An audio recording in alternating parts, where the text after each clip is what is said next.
All right, let's kick things off with a bit of a puzzle.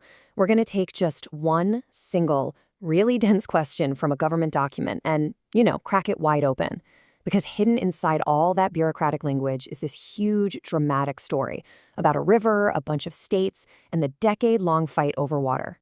Okay, so this is it. This is the question at the very heart of our story.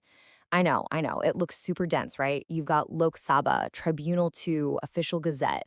It's a whole lot of jargon. But think of this as our locked box. And to understand the story inside, we first need to find the keys. So let's start by just unpacking the question itself piece by piece. So, step one is simple. We've got to deconstruct this language.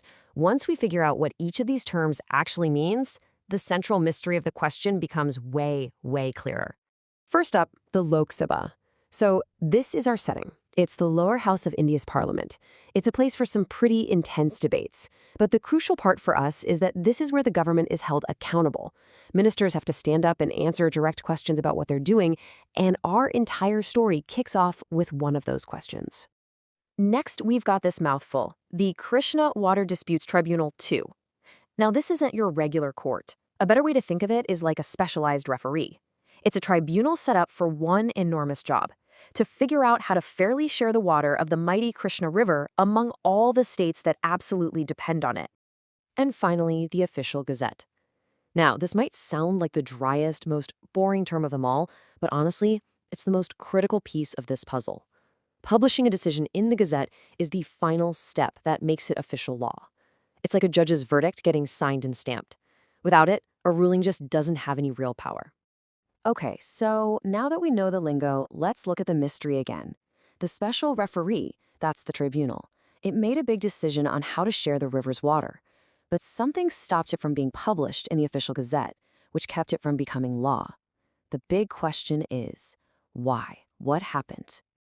And this brings us right to the heart of the whole dispute. See, the official Lok Sabha response didn't just have the question, it also laid out 4 potential reasons for this delay. Let's look at them as, the 4 possible keys to unlocking why this huge decision was just left hanging.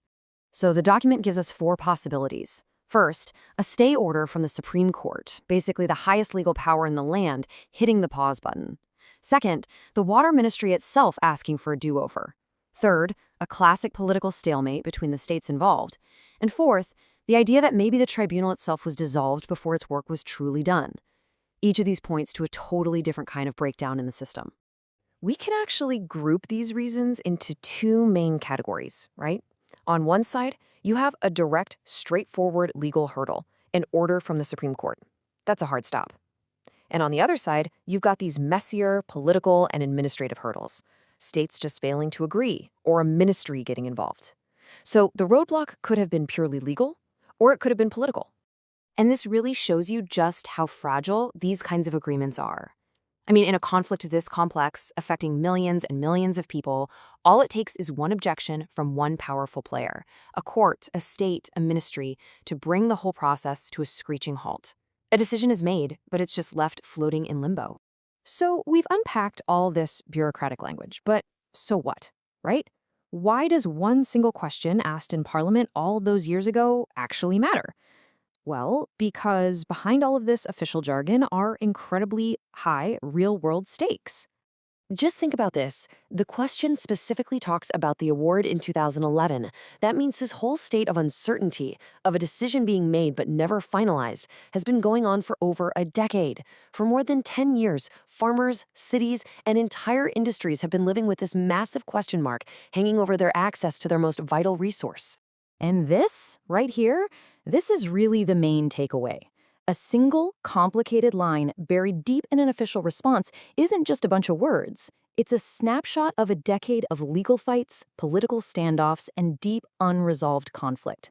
And it's all centered on something nobody, absolutely nobody, can live without: water.